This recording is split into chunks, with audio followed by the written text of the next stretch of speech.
सर्वेषु अस्मं पादसेवनम् अर्चनं वंदनं तस्य सख्य आत्मनिवेदनम। अब ये तो हुई दास्य शक्ति की बात कि दास्य भक्ति जो होती है वो किस प्रकार से होती है। जो भगवान के गोद में ही लगा के बैठा दे वो होती है दास भक्ति, यथार्थ दास्य भक्ति। उसके बाद कौन आता है? साख्य भक्ति, सखा भाव। अब कई लोग तो भगवान, जैसे कई महंत लोग होते कहते हम भगवान के दास हैं, हम भगवान के दास हैं।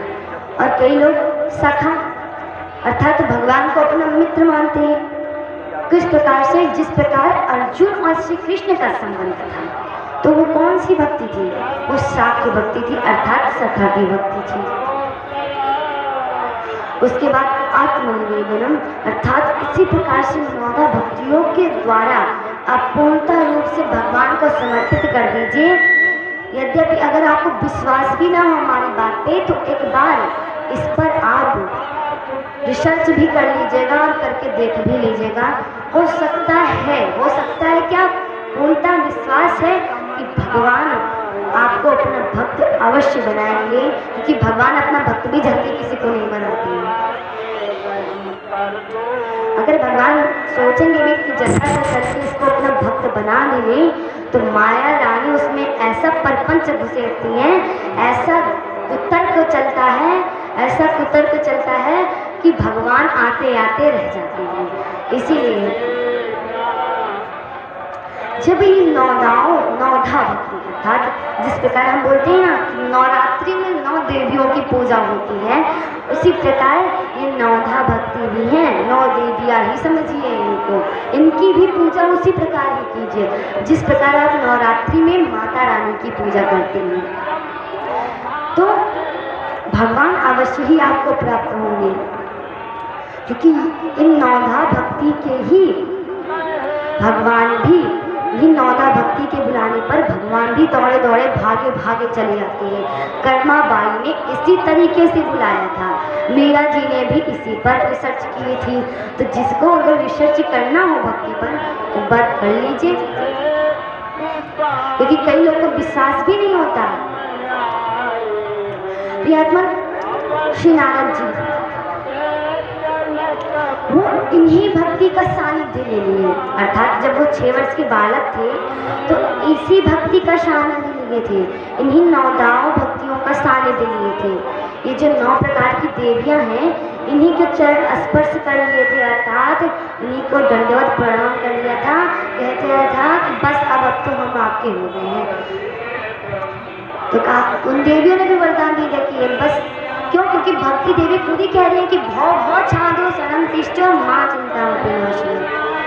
आइए, तो जब भक्ति देवी आह्वान कर रही नारद जी को, ऐसा क्यों हुआ? क्योंकि उससे पहले ही जब नारद जी का पूर्व चरित्र था, तो पूर्व जन्म हम श्रवण कर रहे हैं, जब नारद जी केवल और केवल 6 वर्ष के थे, तो उसी समय उनकी नौधा भक्ति का ध्यान और ज्ञान हो चुका था। प्रियात्मन, और ये ज्ञान हुआ भी कैसे? क्योंकि महात्माओं का सानिध्य प्राप्त हुआ, अर्थात महात्माओं का सानिध्य प्राप्त हुआ। अगर जो महात्मा होते हैं उनका सानिध्य प्राप्त हुआ, अर्थात जो माया में रहकर भी माया से परे होकर के भगवान के नाम को जपते हैं, उन महात्माओं का सानिध्य प्राप्त हुआ। और महात्माओं का सानिध्य प्राप्त हो गया तो चातुर्मास हुआ, सत्संग हुआ, और काफ़ी कुछ नारद जी ने नवधा भक्ति के बारे में जाना भी, क्योंकि महात्मा बगल बैठे रहते, चतुर्मास होता, बैठ के श्रवण करते और सुनते, और वही सुनते वो भी वही करते जो हमने अभी आपको बताया, श्रवणम कीर्तनम विष्णु अश्वम पाद सेवनम। सुनते, भजते, भगवान का नाम जपते, यही करते और भगवान का स्मरण करते रहते, सदैव भगवान का स्मरण करते।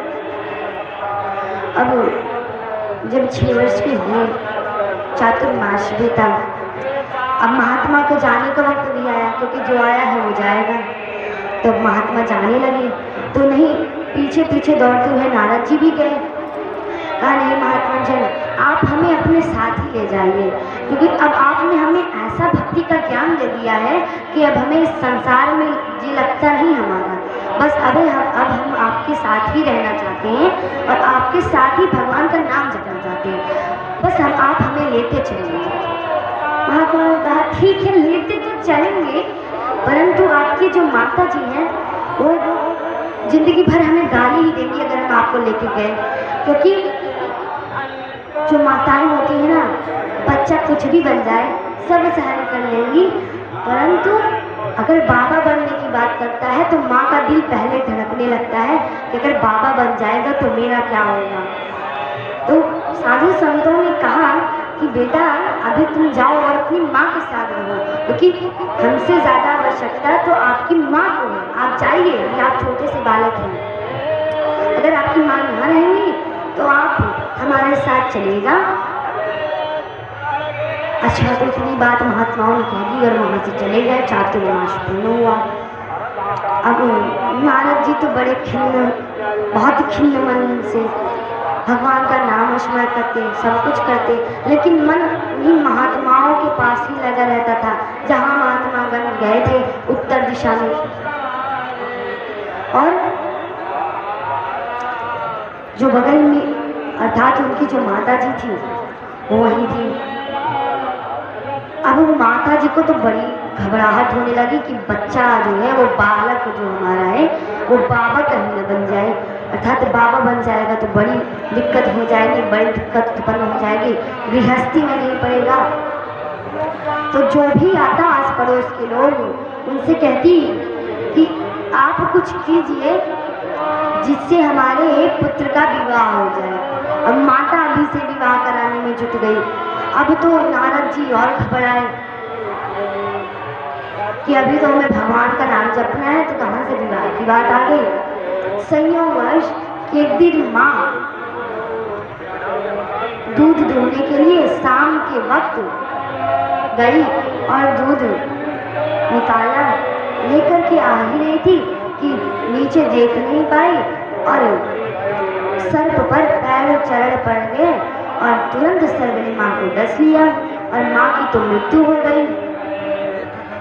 अब नारद जी मन से तो बड़े खुशी, परंतु रो रहे हैं। अब रो भी क्यों रहे हैं, कहे अगर नहीं रोएंगे तो ये संसार वाले कहेंगे कि जो है कैसा व्यक्ति है कि अपनी माँ के मरने पर खुशी मना रहा है, और कोई समझेगा भी नहीं कि मैं किस लिए खुशी हो रहा हूँ कि भगवत नाम लेना है, इसलिए क्योंकि सब संसार के प्रपंच बहुत होगा। तो इसलिए क्या कि जब माता की मृत्यु हो गई, भगवान की कृपा से माता का अंतिम संस्कार करके तुरंत श्री नारद जी उत्तर दिशा के लिए निकल दिए। उत्तर दिशा की तरफ निकले। अब महात्मा जन तो काफी आंखें निकल गए होंगे, उत्तर दिशा की तरफ गए थे, तो नारद जी किधर जाए, महात्मा जन तो दिखाई भी नहीं देते, परंतु आगे बढ़ते गए। बहुत ढूंढा महात्माओं को कि कहीं महात्मा मिल जाए, कहीं महात्मा मिल जाए, परंतु कोई महात्मा नहीं मिला। आगे बढ़ते चले गए। अंत में जा करके एक नदी मिली, वहां पर उन्होंने जलपान किया। उसके बाद तुरंत आसन लगाया और आसन लगा करके बैठ गए और भगवान के नाम का कीर्तन करने लगे, अर्थात भगवान का कीर्तन करने लगे। तुरंत भगवान के नाम का कीर्तन करने लगे और माला जपने लगे अपनी। अब माला जप रहे थे कि तभी तक भगवान की छोटी सी अर्थात छोटी सी झलक उनको दिखाई दी। और वो कैसे भगवान हैं, चार हाथ हैं भगवान के, 4 हस्त हैं, मोर मुकुट है, मुरली है, बड़ी मनोहर सी छवि है। जब नारद जी ने मन में बस इतना देखा, तुरंत आँख खोल ली और क्या हुआ कि गायब हो गए तुरंत नारायण भगवान।